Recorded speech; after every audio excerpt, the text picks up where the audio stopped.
여러분 우리 한 번 더 하고 싶어요. 이 찬양 한 번 더 합시다. 가사가 참 좋고 정말 우리 교회가 이렇게 될 것입니다. 또 지금 이렇게 되어가고 있고요. 여러분 교회가 이렇게 되면 누가 제일 좋을까요? 우리 하나님 제일 좋으시고 그리고 우리가 제일 행복해요. 신앙생활하는 성도가 제일 행복한 게 뭘까요? 좋은 교회에서 신앙생활 이렇게 하러가는 그게 제일 행복한 거죠. 그죠? 우리 찬양 다시 한번 우리 하면 좋겠습니다. 진정한 예배가 숨쉬는 교회 주님이 주인 되시는 교회 믿음의 기도가 쌓이는 교회 최고의 찬양을 드리는 교회 말씀이 살아 움직이는 교회 성도의 사랑이 넘치는 교회 섬김과 헌신이 기쁨이 되어 열매 맺는 아름다운 교회 주님의 마음 닮아서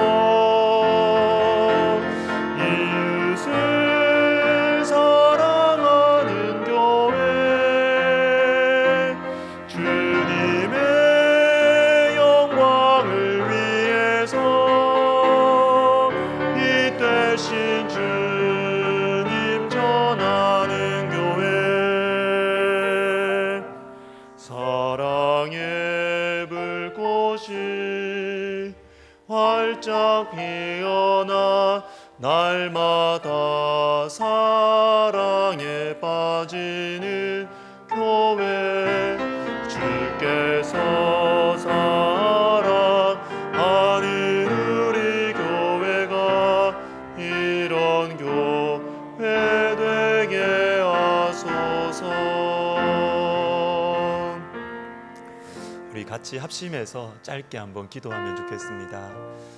어쩌면 가벼운 강의일 수도 있고 또 어쩌면 또 우리 가운데 주어진 또 의무라서 또 우리가 하는 교육일 수 있습니다. 그렇지만 주님께서 나에게 주님 제가 들어야 할 말씀을 주님 제가 잘 듣게 해달라고 이걸 내가 믿음으로 받고 받게 해달라고 우리 시간 같이 합심해서 소리내서 기도하겠습니다. 하나님 아버지 감사합니다. 아버지 주님 어쩌면 조금 피곤한 시간일 수도 있겠습니다. 그러나 주님께서 우리에게 하실 말씀이 있으신 줄을 우리가 믿습니다. 하나님 도와주시고 우리를 불쌍하게 해주셔서 많은 말들 속에서 많은 또 설교와 강의들 속에서 주님 내 삶을 바꾸는 그 하나의 메시지가 하나의 말씀이 하나님 오늘 이 시간이 주님 되게 하여 주시옵소서. 주님 감사합니다. 예수님의 이름으로 기도드립니다. 아멘. 자 여러분 짧은 강의지만 여러분 잘 들으십시오. 왜냐하면 오늘 이제 하고 이제 소그룹을 할 때 오늘 이 강의 들었던 것 중에서 여러분들이 내 마음에 남는 게 이것입니다. 요걸 가지고 소그룹을 할 거니까 여러분 잘 들으시고 또 필요하시면 메모도 하시면 또 도움이 될 것 같습니다. 자, 우리가 임직자 훈련 이제 세 번째 시간인데 우리가 예수님을 닮은 리더십이 되면 좋겠다. 예수님을 닮아서 교회를 섬기면 좋겠다. 이렇게 했는데요. 예수님의 모습을 세 가지로 크게 한번 나누어 봤습니다.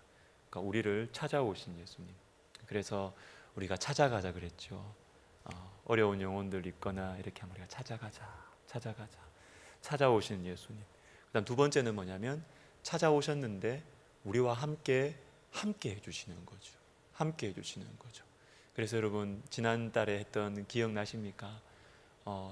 방 안에 꼭 갇혀가지고 그게 상처를 받아서도 그럴 수 있고 집안에 문제가 있을 수도 있고 여러 가지 어려움으로 다 갇혀 있는 사람 어떻게 하자 그랬어요? 끄집어내자 그랬잖아요, 그죠? 끄집어내자. 그래서 함께 얘기를 들어주고 함께 해주는 것, 그것이 예수님의 두 번째 모습이었고요. 세 번째는 조금은 좀 이상할 수도 있습니다. 예수님이 떠나셨어요. 근데 떠나시는 것이 또한 예수님께는 중요한 우리를 섬기시는 방법이었다라는 것입니다. 왜냐하면 요한복음 16장 7절을 한번 보시면 우리 같이 한번 읽을까요? 시작. 그러나 내가 너희에게 실상을 말하노니 내가 떠나가는 것이 너희에게 유익이라. 내가 떠나가지 아니하면 보혜사가 너희에게로 보내리니. 자, 예수님께서 제자들을 떠나시면서 떠나는 것이 너희에게 더 유익이다 이렇게 말씀하셨어요. 이게 잘 납득이 안 되지 않습니까? 우리는 어쩌면 이런 마음에 신앙생활 하면서 은혜를 많이 받을 때 좀 이런 니드가 있을 수 있습니다. 뭐냐면 나도 베드로처럼 예수님 음성 한번 들어봤으면 좋겠다. 육성으로. 그렇죠? 나도 요한처럼, 사도 요한처럼 예수님 품에 안겼다는데 나 그러면은 한 번만 안기면 평생 정말 열심히 신앙생활 할 텐데 이런 생각 하지 않습니까? 그런데 성경은 그렇게 말씀 안 하세요. 예수님이 내가 너희를 이렇게 육체로 이렇게 같이 밥 먹고 이렇게 하는 것보다 내가 너희를 떠나는 것이 너희에게 더 유익이다 이렇게 말씀하세요. 왜 그러실까요? 성령 때문에 그래요. 성령. 그래서 이 16장도 그렇고 여기 보혜사가 너희에게로 오시지 않는다. 내가 떠나지 않으면. 이 보혜사가 원래 또 다른 보혜사 이렇게 돼 있어요. 또 다른 보혜사. 예수님도 보혜사고 그리고 또 다른 보혜사가 성령이신데 예수님이 우리와 물리적인 하나의 인격으로 우리 가운데 오셨을 때는 그만큼 하나님의 영광을 바로 보여주고 성경을 기록할 수 있는 그런 예수님께서 역할을 해주셨지만 시간과 공간의 제한이 있잖아요. 12 제자들에게만 예수님께서 이렇게 하셨잖아요. 그러나 예수님이 떠나시고 나서 또 다른 보혜사이신 성령께서 우리 가운데 오심으로 말미암아 성령은 제한이 없잖아요. 영이시기 때문에 시간과 공간에 제약이 없어요. 그래서 성령이 오시는 것이 우리에게 훨씬 더 유익인 것입니다. 그리고 이어서 밑에 16장 이어지는 말씀을 보시면 또 이렇게 말씀하십니다. 13절에서 진리의 성령이 오시면 너희를 모든 진리 가운데로 인도하신다. 모든 진리 가운데로. 그런데 뒤에 보시면요, 성령은 스스로 말씀하시는 것이 아니라 14절에 내 영광을 나타낸다. 이렇게. 그가 내 영광을 나타낸다. 그리고 내 것을 가지고 또 밑에 또 15절에 보셔도 내 것을 가지고 너희에게 알리시리라 이렇게 되어 있어요. 그래서 여러분 성령은 어떤 신학자는 이렇게 이야기해요. 성령이 어떤 분이시냐, 성령이 어떤 분이시냐 하면 지금 저를 비추가 있잖아요. 저게 조명과 같은 것이다. 조명과 같은 존재다. 이게 성경적인 설명이에요. 예수 그리스도가 주인공이세요. 그런데 우리가 방금 본 말씀처럼 성령이 하는 역할은 뭐냐면 예수님의 것, 예수님께서 가르쳐 주신 것을 가지고 나타내 주시는 거예요. 그러니까 성령은, 그러니까 우리가 이렇게 생각하시면은 이게 별로 이게 건강한 성령의 이해가 아니에요. 뭐 그리스도를 높이는 것과 그거 없이 그냥 이렇게 성령의 은사 이렇게 되면 조금 조심을 하셔야 돼요. 성경적으로 나타나는 성령의 사역은 무엇이냐면 예수님을 나타내는 것입니다. 예수님의 가르치심과 예수님의, 그러니까 성령은 굉장히 조연 같은 역할이에요. 조연 같은. 중요하지 않다. 뭐 성부, 성자, 성령이 그 동일한 중요성을 가지고 있지만 중요하지 않다 이런 차원이 아니고요. 성령의 그 역할이 예수님을 나타내 주는 것입니다. 예수님을. 이게 성령의 역사다. 그래서 예수님께서 이 땅에 오셔서 하나님이 어떠한 분이신지를 보여주셨습니다. 밑에 요한복음 14장, 고린도후서 4장에 나오고 있습니다. 예수님은 하나님이 어떠한 분이신지를 실제로 역사의 현장 속에 사시면서 보여주셨어요. 그러면 성령은 무엇이냐? 하나님이 어떠한 분이신지를 나타내 주신 예수님을 우리에게 가르쳐 주시는 거예요. 그것도 성령은 우리 속에 계시니까 우리가 예수님을 더 분명하게 알 수 있도록, 그렇죠? 우리의 마음으로 예수님을 알고 느낄 수 있도록 그렇게 해주시는 분이 성령이시다. 그러니까 이 성령이 우리 가운데 오시기 때문에 예수님은 떠나시는 것이 우리에게 더 유익하고 예수님은 별로 두려움이 없었다라는 것입니다. 자, 그러면 우리가 성령을 받는다, 그리고 성령 충만함을 받는다. 교회에서 많이 쓰는 표현인데 도대체 이게 뭔지 모르겠어요, 그죠? 이게 뭔가 진짜 특별한 어떤 체험과 어떤 이런 것들이 있어야 되는가 이렇게 생각을 하는데 여러분 그렇지 않고 본질은 뭐냐면 자, 밑에 말씀의 진행이란 거 한번 보십시오. 성경에서 성령에 대해서 집중적으로 말해주고 있는 부분이 있습니다. 크게 두 개를 제가 말해드립니다. 하나는 로마서 8장입니다. 로마서 8장을 보고 보통 성령장이라고 그래요. 고린도전서 15장이 부활장 이렇게 말하는 것처럼 로마서 8장은 성령장 이렇게 이야기해요. 성령장. 근데 그와 함께 성령에 대해서 집중적으로 이야기해주고 있는 부분이 또 있는데 요한복음 14장부터 16장이에요. 14장부터 16장. 그런데 엄밀하게 말하면 성령에 대해서 직접적으로 설명하는 것은 14장과 16장입니다. 14장과 16장이에요. 근데 그 사이에 뭐가 있느냐 하면 포도나무 비유가 있어요. 너희가 내 안에 거하고 내 말이 너희 안에 거하고 너희가 나를 떠나서는 열매를 맺지 못한다. 우리가 잘 아는 이 15장 포도나무 가지의 이 비유는 성령에 대한 설명, 그 다음 또다시 성령에 대한 설명, 이 사이에 딱 끼어져 있어요. 그러니까 이 15장이 뭐냐 하는 것은 도대체 너희에게 주어질 이 성령과 함께 살아가는 것, 성령이 가르쳐 주시는 예수님의 진리, 예수님의 것, 이 성령과 함께 살아가는 것이 도대체 무엇이냐 그림처럼 보여주시는 거예요. 예수님 굉장히 친절하게, 예수님은 탁월한 교사이십니다. 탁월한 교사.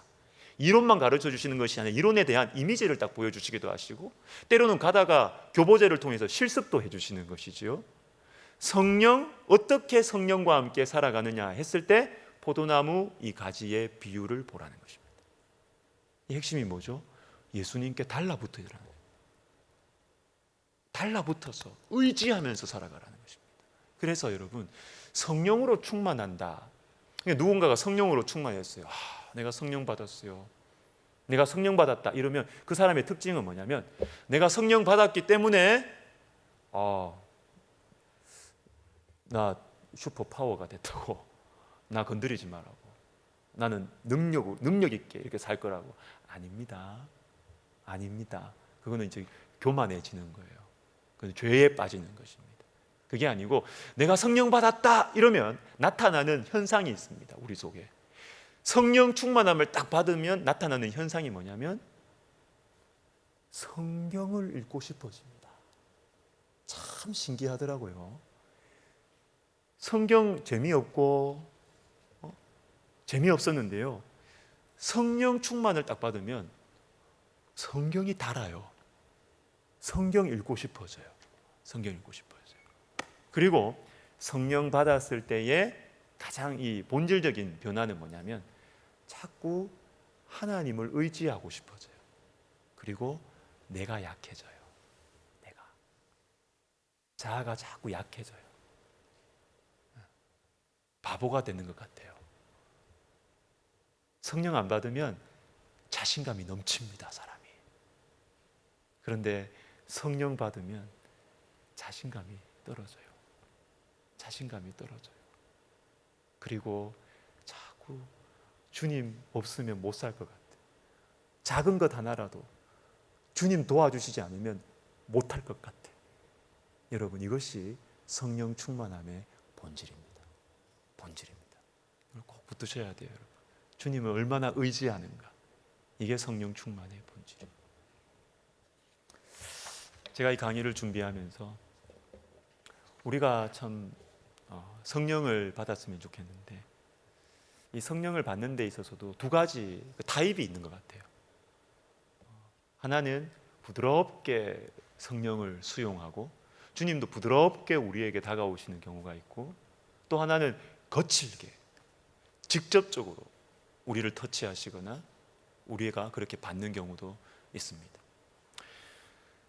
오늘도 산부 예배 때 우리 세 가족이 왔는데, 엄마가 우리 몇 달, 한두 달 전에 우리 교회 먼저 등록하셨고 이제 아들을 이제 데리고 온 거예요. 그래서 제가 물었어요. 그 청년한테 언제부터 신앙생활 했냐고. 모태 신앙이다라는 뜻. 그때 우리 청년부 목사님도 계셨는데, 그래서 제가 어머니 계시지만 제가 그 청년한테 그랬어요. 편안하고 자유롭게 신앙생활해라. 우리 교회에서 안 믿기는 거 안 믿긴다고 이야기해라. 그랬어요. 괜히 안 믿기는데 믿는 척 하지 말고, 목사님 저희가 안 믿어져요. 저 어릴 때부터 교회는 다녀왔는데 실제로 저희가 안 믿어요. 그거 목사님한테 얘기하라 그랬어요. 우리 정영근 목사님이 목사님 아들이라서 그 마음 잘 이해한다고 얼마든지 고민하면서 정직하게 투명하게 신앙생활 하라고 제가 그랬어요. 왜냐하면 신앙생활을 오래 이렇게 하면 그게 너무 좋은 거예요, 여러분. 모태신앙이 얼마나 좋은 건지 몰라요. 그렇지만 넘어가야 하는 단계가 있습니다. 통과해야 되는 단계가 있습니다. 그건 뭐냐면 아버지의 신앙, 어머니의 신앙에서 넘어서서 내 신앙을 가져야 되는 그 단계가 있어요. 그 단계가 있어요. 그 단계가 있을 때는 영적인 사춘기를 겪을 수밖에 없어요. 안 믿어져요. 안 믿어져요.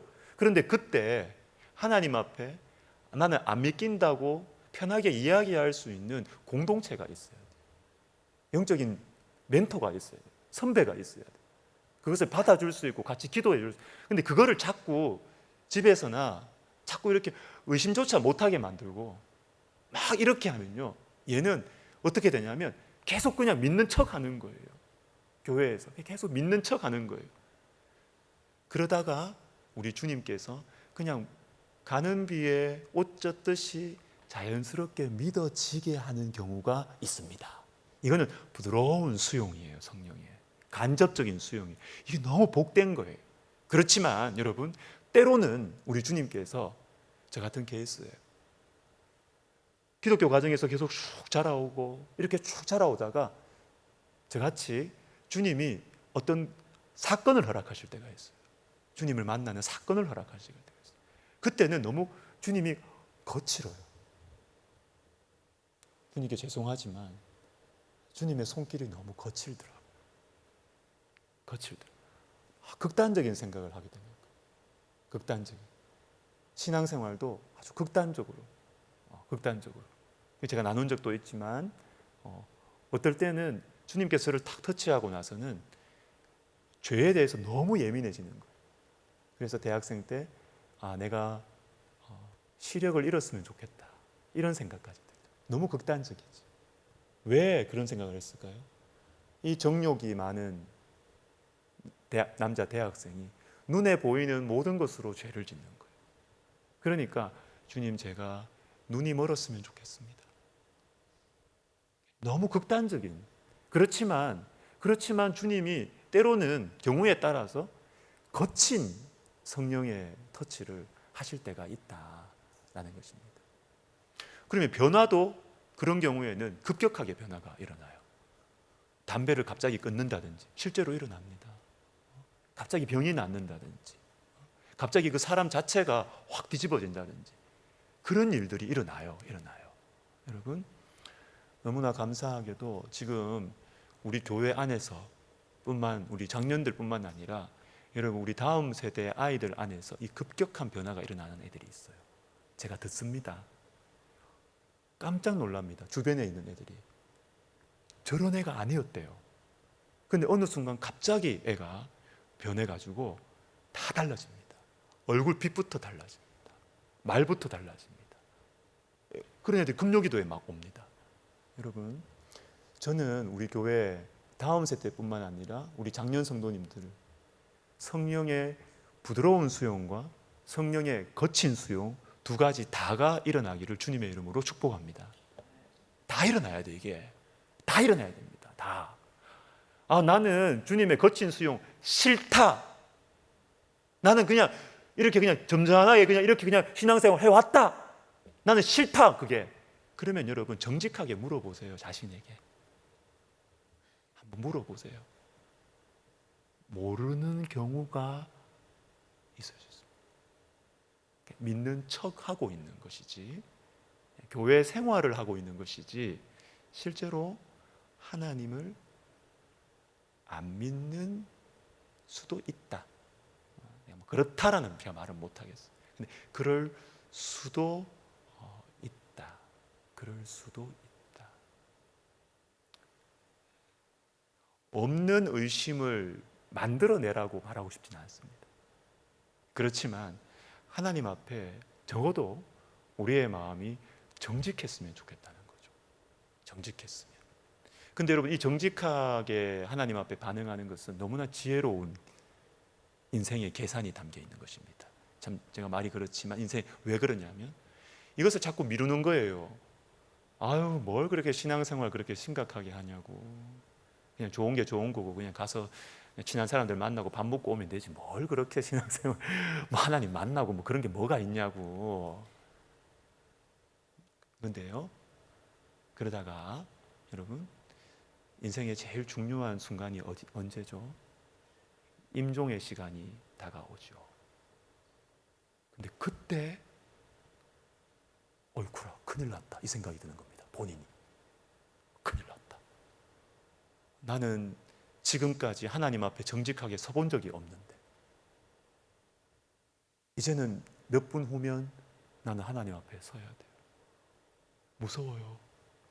천국과 지옥이 없었으면 좋겠어요. 신앙생활 오래 해오셨는데 하나님 앞에 서본 적이 없는 거예요. 그냥 이렇게 그냥 교회 생활한 거예요. 그냥 교회 생활한 거예요. 그러다가 이제 숨이 껄떡껄떡 넘어가는데 하나님 앞에 설 자신이 없는 거예요. 아니, 하나님이란 존재가 없었으면 좋겠어요. 그런데 이 죽음의 강 너무 두려워요. 이게 내 현실로 다가오는 거예요. 여러분, 그때 이 고민을 하시면 얼마나 어리석습니까?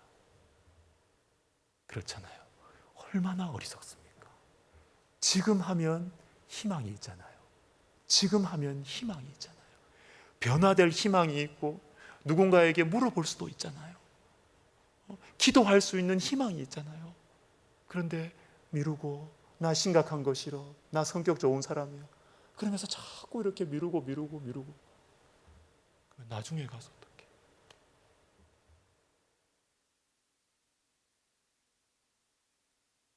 여러분, 성령의 부드러운 수용이 여러분들에게 일어나서 점진적인 변화가 여러분에게 일어나기를 바랍니다.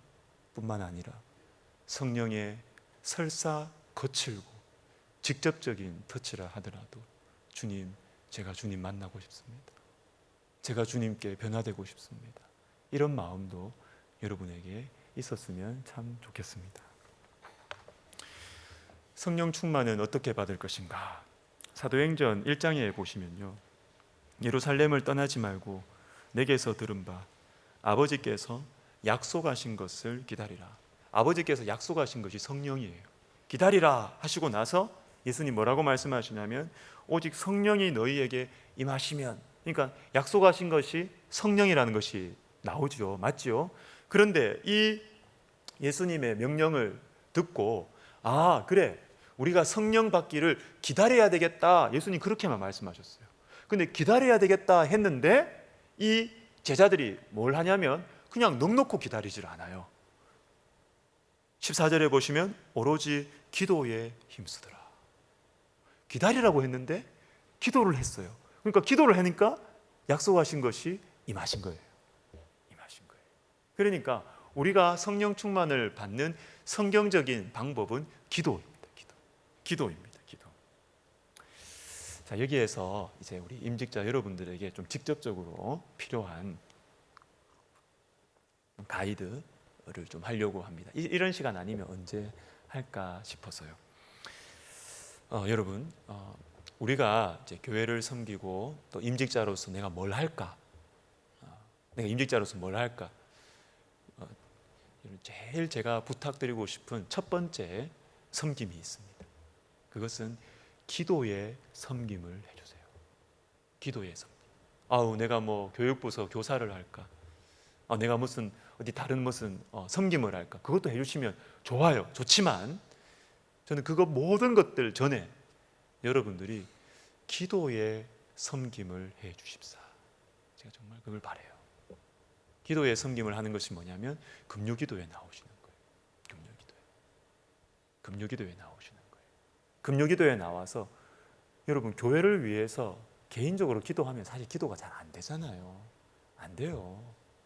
같이 나와서 교회를 위해서 기도하는 그 시간, 제가 금요기도에 나오시는 임직자분들은 임직자의 의무를 다하고 있는 거라고 저는 생각을 합니다.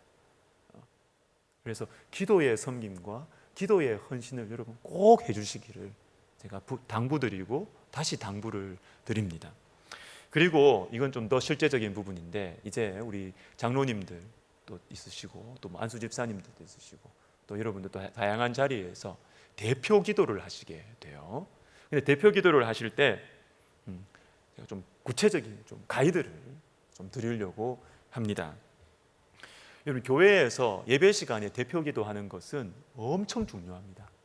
어떤 그 영국의 16세기 17세기 그 청교도 신학자는 설교자의 입은 하나님의 입이라면 대표 기도하는 성도의 입은 교회의 입이다, 이렇게 표현을 했어요. 이해가 되시죠? 설교는 하나님의 말씀을 성도들에게 전해주는 것이니까 하나님의 입이 맞아요. 하나님의 입의 역할을 하는 것입니다. 그러면 온 교회를 대표해서 기도하는 대표 기도자는 뭘까요? 모든 교회를 대표해서 하나님께 말하는 거예요. 교회의 입이라는 것입니다. 그러니까 얼마나 중요합니까? 얼마나 중요합니까? 내용은 보통 기도의 내용이 다 이러하지만 한번 보시면 이렇습니다. 대표 기도하실 때 먼저 감사를 하는 것입니다. 감사. 그리고 나서 회개를 하는 것이죠. 회개. 그 다음에 간구를 합니다. 간구가 뭐냐면 하나님 이렇게 해주십시오. 주님 감사합니다. 주님 우리가 또 이렇게 한 주간 동안 순종하지 못하고 또 우리가 이렇게 살았습니다. 회개하지요. 용서해 주세요. 회개하지요. 세 번째는 뭐냐면 이제 우리가 교회의 입으로서 교회의 필요를 위해서 주님께 도움을 구하는 간구의 내용이 들어가야 됩니다. 그래서 우리 교회는 당연히 간구할 때 교회를 위해서 간구하십시오. 교회를 위해서. 오늘 같은 경우에는 우리 아이들 전도 집회를 위해서 기도할 수 있잖아요. 그죠?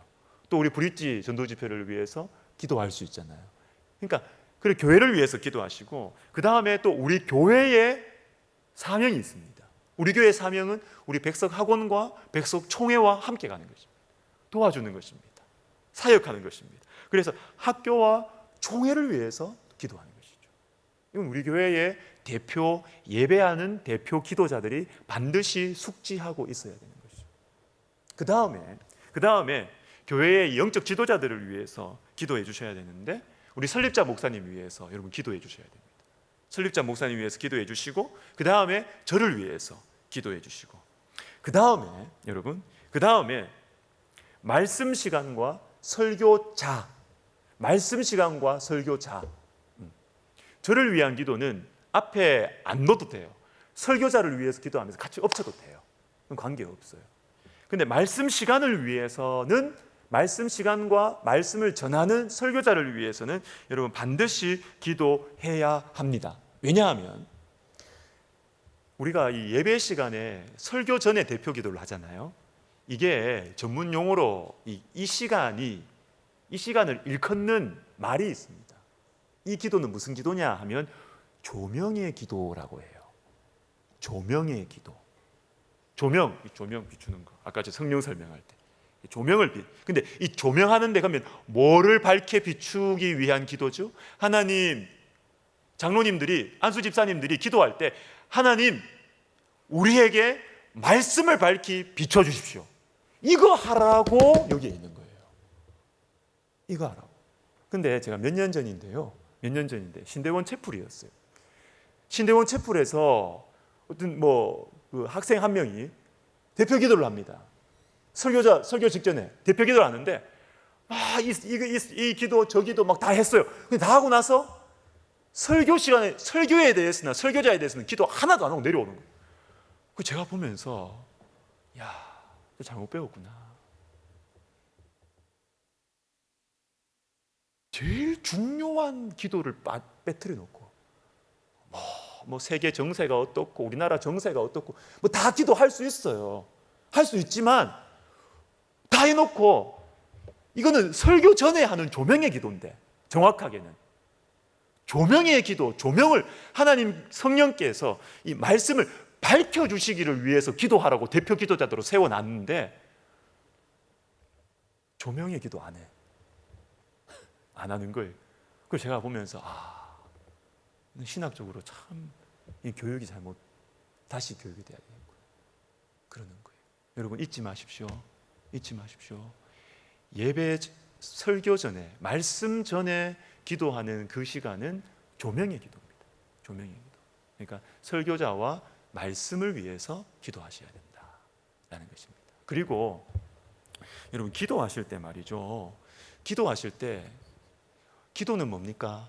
기도는 하나님 앞에 우리가 도움을 구하는 거예요. 그죠? 하나님 앞에 하나님 도와주세요. 이게 기도의 본질입니다. 그런데 여러분 기도하실 때 하나님 앞에 강의하시는 분들이 있으세요. 자기 생각을 계속 이야기하는 거예요. 하나님 이렇습니다. 저는 이렇습니다. 우리 교회는 이렇습니다. 이렇게 해야 됩니다. 저는 하나님께서 자세를 바르게 하시고 저 이야기를 잘 들으셔야 되겠구나. 하나님은 지금 우리를 도와주시려고 하는데 내가 너희를 위해서 뭐 해줄까? 너희는 연약한 가운데서 이 믿음을 가지고 이 세상을 살아가고 있는데 네가 나한테 기도해라. 기도하면 내가 도와줄게. 주님 그렇게 길을 열어놓으셨는데 하나님 앞에서 자기 의견을 자꾸 하는 거예요. 자기 의견. 여러분 그렇게 기도하시면 안 됩니다. 안 됩니다. 기도는 하나님 앞에 도움을 구하는 거예요. 그래서 여러분 기도 시작할 때 하나님 아버지 부르셔야 돼요. 누가 기도를 듣는지 우리가 어떻게 압니까? 하나님 아버지, 우리 아버지잖아요. 하나님 아버지, 주님이 왜? 주님 제가 이렇게 기도합니다. 주님 제가 이것 때문에 감사합니다. 그래. 주님 제가 이거 잘못했습니다. 용서해. 그래 내가 용서해 줄게. 예수 그리스도의 피로 용서해 줄게. 그리고 나서 주님 우리 교회 이게 필요해요. 주님 우리 전도하려는데 힘이 없어요. 용기가 없어요. 주님 도와주세요. 그래 내가 너희들한테 용기를 줄게. 이게 기도입니다. 주님 전도는 이런 것입니다. 주님 아실란가 모르겠네요. 막 이러면서 막 주님 앞에 자꾸 막 강의를 하시면 안 돼요. 안 돼요. 안 돼요. 여러분 잊지 마십시오. 작은 내용 같지만 여기에 헷갈리는 경우가 많아요. 교육이 안 돼서 그러는 거예요. 여러분 잘못이 아니에요. 제 잘못이에요. 제 잘못. 제가 교육을 못 시켜서 그런 거예요. 제 잘못이에요. 잘 보시고 기도할 때 주의하시기를 바랍니다. 그리고 특별히 예배, 이 공예배 대표기도 하실 때 우리 교회도 이미 그렇게 하시는 분들이 여러 계시는 것 같아요. 제가 이렇게 보면 여러 계시는 것 같아요. 뭐냐면 대표기도 할 때 그냥 대충 그냥 이렇게 서가지고 그냥 생각해가지고 쩌글쩌글 해가지고 오면 안 됩니다. 제가 말씀드렸죠. 설교자의 입은 하나님의 입이라면 대표기도자는 교회의 입이라고요. 근데 어떻게 그냥 머리 막 돌려가지고 뭐 신문에서 본 거 이렇게 써가지고 이렇게 오시면 되냐고요. 안 된다고요. 그러면 대표기도는 어떻게 준비해야 되느냐? 우리 교회 장로님들 중에 그렇게 한 분 제가 여러 분 계세요. 내가 눈치를 보면 알죠. 일주일 동안 새벽기도 하세요. 평소에도 하시지만 이 대표기도 한 번을 위해서 어떤 분은, 제가 아는 어떤 장로님은 밤을 새서 고민하시고 기도하세요. 그렇게 준비하세요. 금요기도에는 반드시 나와야죠. 대표기도 하시면 그냥 내가 대충 알고 있는 거 글 잘 써가지고 한다, 안 돼요. 그냥 아주 인간적인 기도예요. 하나님 앞에서 준비하셔야 됩니다. 하나님 앞에서 기도하시면서. 그래서 누군가 여기 안수 집사님들이나 우리 장로님들은 내가 대표기도 순서 딱 됐다 그러면 그날 그 한 주는 내가 주님 앞에 더 가까이 나아가지 결심을 하죠. 결심을 하죠. 내가 이번 한 주는 새벽기도 하면서 내가 준비해야지. 내가 이번 한 주는 정말 주님 앞에서 하루에 한 끼라도 금식하면서 주님 우리에게 듣고 싶으신 기도 제목이 뭘까? 이렇게 준비하셔야 돼요. 그리고 분량이 있습니다. 분량. 여러분 대표 기도는 정리가 되셔야 돼요. 정리. 개인 기도하는 것처럼 막 이렇게 하시면 안 돼요. 정리하셔야 돼요. 써서 오십시오. 써서 읽으십시오. 써서 읽으셔야 됩니다. 제가 뭐 장로님들한테 좀 물어봤어요. 장로님한테 보통 우리 교회 장로님들이 다 기도를 잘 하세요. 정리되게 딱 정리하셔서 하세요. 어느 정도 준비하십니까? 제가 물어보니까 뭐 이렇게 이야기하시고 이렇게 이야기하시는 분이 계시는데 제가 대충 보니까 이런 것 같아요. 한 3분에서 4분 사이 기도하시면 좋겠습니다. 3분에서 4분 사이. 근데 이 분량이 어느 정도 될까? 편집 없이 A4 3분의 2 정도면 될 것 같습니다. A4 3분의 2. A4 3분의 2. 작은 분량은 아닙니다. A4 3분의 2 정도. 그렇게 해가지고 여러분들이 기도하면서 하나님 나에게 주시는 마음, 하나님께서 우리 교회에 원하시는 것, 이런 거 한 주간 동안 잘 기도하시면서 정리하셔서 여러분이 교회의 대표자로 선다는 거 잊지 마십시오. 내 감상과 내 생각을 펼치는 자리 아닙니다. 그거 아니면 그건 개인 기도 때 하시라고요. 개인 기도 때 하시라고요. 이 자리는 대표자로 서는 거예요. 대표자로. 교회의 입으로 하나님 앞에 말하는 겁니다. 그러니까 기도 많이 하시고 정리된 걸로, 길지 않게 그렇게 딱 정리해서 기도하시기를 제가 부탁드립니다. 여러분 이렇게 훈련이 되시면 여러분이 어디 가셔도, 어느 교회 가시고 어느 모임이나 거기 가셔도 다 여러분들이 기도하시면 저 장로님, 저 권사님 기도 잘하신다. 어느 교회 다니십니까? 백석대학교에 다닙니다. 말씀해 주시고 훈련이 된 거죠. 잘 훈련이 된 거죠. 그리고 여러분 디모데후서 3장 16절에 보면 성경에 대해서 이렇게 나와요. 모든 성경은 하나님의 감동으로 된 것으로 쭉 나오고요. 17절에 보십시오. 이는 하나님의 사람으로 온전하게 하며. 여러분 우리가 하나님의 사람이잖아요. 근데 우리가 문제가 뭡니까? 온전하지가 않아요. 다 주님의 일을 한다고 막 열심히 해요. 근데 열심히 할수록 겁나요. 열심히 하는 분들이 막 상처 줄까 봐 겁나요. 왜? 온전하지 않아서 그래요. 열심히 하는 분들 통해서 또 우리가 또 상처를 주고 상처를 또 받아요. 우리가 왜 상처도 받습니까? 온전하지 않아서 상처를 받아요. 근데 여러분 성경을 가까이 하면 하나님의 사람인 우리가 온전하게 돼요. 온전하게 돼요. 그래서 김진현 목사님이라고 제가 예전에 기도학교 할 때 필독서로 했는데 이분이 기도 많이 하는 분입니다. 은사도 많습니다. 제가 개인적으로 잘 아는 분. 근데 이분이 책에서 이런 말을 합니다. 성경을 자주 읽으면 제일 먼저 나타나는 현상은 사람들과 다투지 않는다는 거죠. 수준이 비슷해야 싸움이 일어나는 것인데 성경을 읽어 지혜가 들어가면 다른 수준에 도달하게 된다. 여러분 맞습니다. 성경 말씀이 머리 정도로 아니라 계속해서 이렇게 마음으로 큐티를 통해서, 통독을 통해서, 어성경을 통해서, 1대1을 통해서 성경이 이렇게 우리 속에 되고 성경과 대화를 하고 성경 앞에서 부끄러움을 느끼고 또 성경 앞에서 위로도 느끼고 이런 과정들이 성경의 말씀의 연단을 받으셔야 됩니다, 여러분. 말씀의 연단, 말씀의 연단. 내 머릿속에 그냥 어디 안다. 그건 아니고요. 그건 아니고 말씀을 통해서 내 중심이 연단을 받으셔요. 연단을.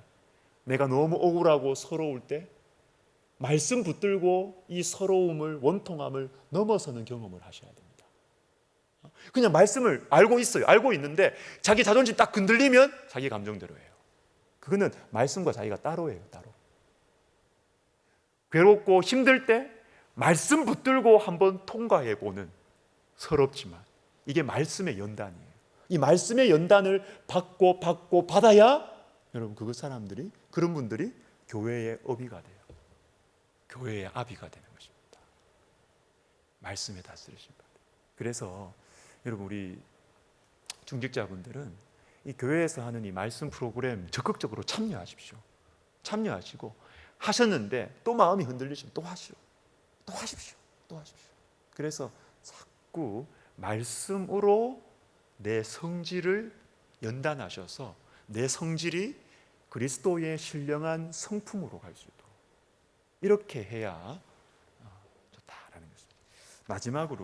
마지막으로 예수님께서 떠나시면서 마지막으로 부탁하신 게 있어요. 떠나시면서 부탁하신 게 있어요. 요한복음 13장에서도 부탁하셨고, 그리고 예수님께서 제자들에게 다 이 마지막 다락방 강화 설교 끝나고 나서 예수님 혼자 기도하실 때 마지막으로 기도하신 게 있어요. 그게 뭔지 아십니까? 여러분 아시죠? 서로 사랑하라는 거예요. 그리고 17장에서는 우리가 하나 된 것 같이, 삼위일체 하나님께서 하나 된 것 같이 이 제자들도 하나 되게 하여 주십시오. 이게 예수님의 마지막 기도였어요. 마지막 기도. 그런데 여러분 참 제가 예전에는 그랬어요. 새가족들 만나면 늘 밑에서 이렇게 제가 새가족 영접하잖아요. 할 때 옛날에는 그렇게 이야기했습니다. 아유, 잘 오셨습니다. 우리 교회 좋은 교회입니다. 제가 막 그렇게 이야기했어요. 우리 교회 좋은 교회입니다. 그렇게 이야기했어요. 근데 제가 언젠가부터는 그 말이 안 나와요. 그 말이 안 나와요. 실망해서가 아니에요. 실망하면 저한테 제가 실망을 하지. 교회가 이런 것이구나 라는 걸 제가 알아가는 거예요. 그래서 요즘에는 새가족들 만나면 첫 만남에서 그래요. 오늘도 그랬습니다. 아유, 여러분 잘 오셨는데요. 우리 교회도 문제 많아요. 제가 그 이야기합니다. 그런 얘기 하면 안 되죠. 교회 여기서 신앙생활 하려고 등록했는데 담임 목사가 처음부터 하는 말이 우리 교회 문제 많아요. 이러면 내가 그 사람들 얼마나 불안하겠어요. 근데 저는 그게 마음 편해요. 그게 마음 편해요. 사실이거든요. 저도 문제 많은 목사고 우리 교회 문제 많습니다. 제가 그 말합니다. 그렇지만 우리 같이 기도하면서 예수님 만나면 이 교회가 내 교회 된다고 제가 그렇게 이야기해줘요. 주님은 이 세상을 떠나시면서 우리에게 사랑하라고 하셨습니다. 하나 되라고 하셨습니다. 그런데 여러분처럼 임직을 받고 교회 안으로, 교회 중심으로 조금 더 깊이 들어오시면 여러분 너무너무 교회의 중심으로 들어오시면 여러분 너무너무 행복하시겠죠?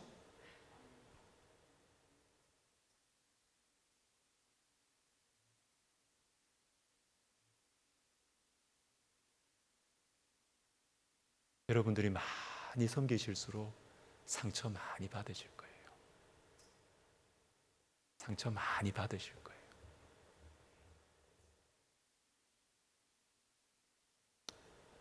그런데 그 상처를 인간적인 감정으로 대응하지 마세요. 그러면 또다시 제자리로 돌아가요. 말씀의 연단을 받으셔야 됩니다. 말씀의 연단을 받으셔야 됩니다. 내가 섬기다가 상처받으면 괜히 했다 이거. 그냥 좀 멀리 있을 걸. 또 상처받았다. 저 교회에서도 상처받았는데 여기서 또 상처받네. 좀 멀리 있을 걸. 괜히 교회 중심으로 들어왔다. 이런 생각이 들 수밖에 없어요, 사람은.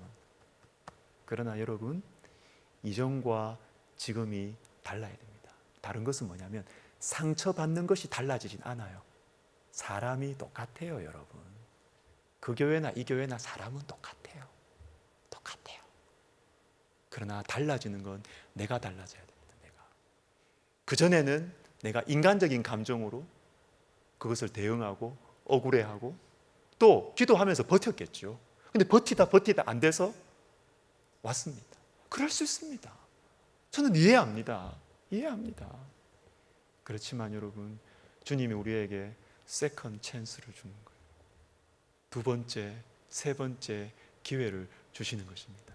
늘 행복한 거 말고 그건 기회가 아니에요. 그거는 허니문이라 그럽니다. 교회 등록하셔서 몇 년 사이 허니문입니다. 그 시간은 지나갑니다.